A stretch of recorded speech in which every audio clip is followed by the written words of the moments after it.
Pemerintah Kota Surabaya akhirnya menyegel pabrik milik pengusaha Jan Huadiana yang kedapatan menahan ijazah mantan pegawainya. Pemerintah Kota, Pemkot, Surabaya menyegel gudang Sentosasil milik Jan Huadiana pada Selasa, 22 April 2025. Penyegelan gudang di Margomulyo Surimulya Permai Blok H14, Surabaya itu sempat mendapatkan pengawal ketat dari Polres Pelabuhan Tanjung Perak Surabaya. Wali Kota Surabaya, Eri Cahyadi datang secara langsung dan memimpin jalannya penyegelan. Kapolres Polres Pelabuhan Tanjung Perak Surabaya, AKBP Wahyu Hidayat, turut hadir dalam kegiatan yang berlangsung sekitar pukul 9 WIB tersebut seperti dimuat Tribun Jatim.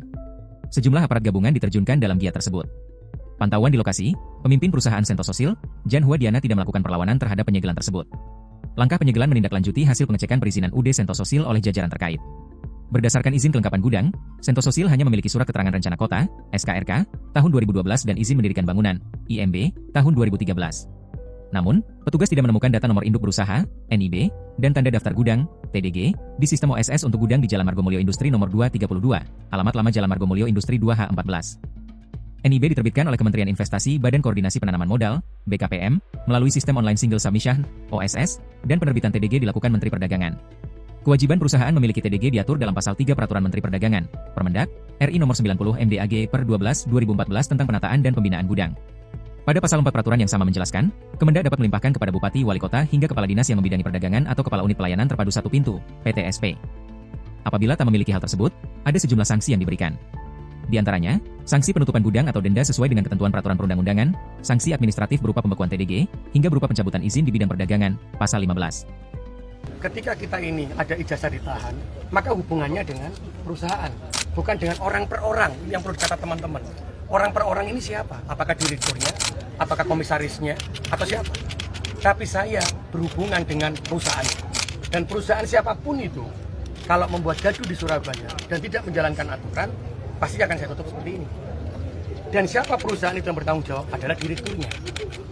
Dan direkturnya itulah yang akan melakukan pertanggungjawaban. Direkturnya, karena direkturnya itu diangkat pasti akan bertanggung jawab terhadap perputaran kegiatan, perputaran pertanggungjawaban. Tidak menyebut nama orang.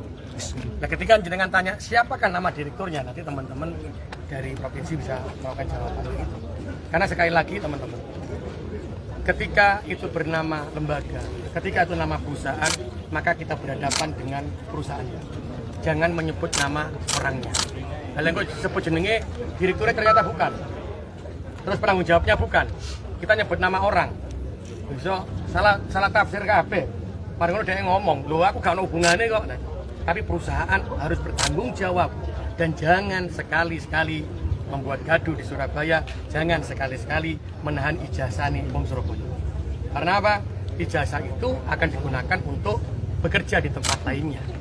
Silakan.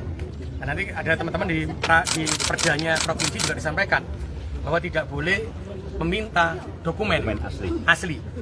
Berarti, tapi ada perusahaan yang menyampaikan, bagaimana kalau ada perusahaan pada pekerja itu yang ternyata memiliki hutang, ternyata memiliki kesalahan yang tidak lari habis mencuri. Apa yang dicekel gaya jaminannya? Ini teman-teman provinsi ya. Download Tribun X sekarang. Menghadirkan lokal menjadi Indonesia.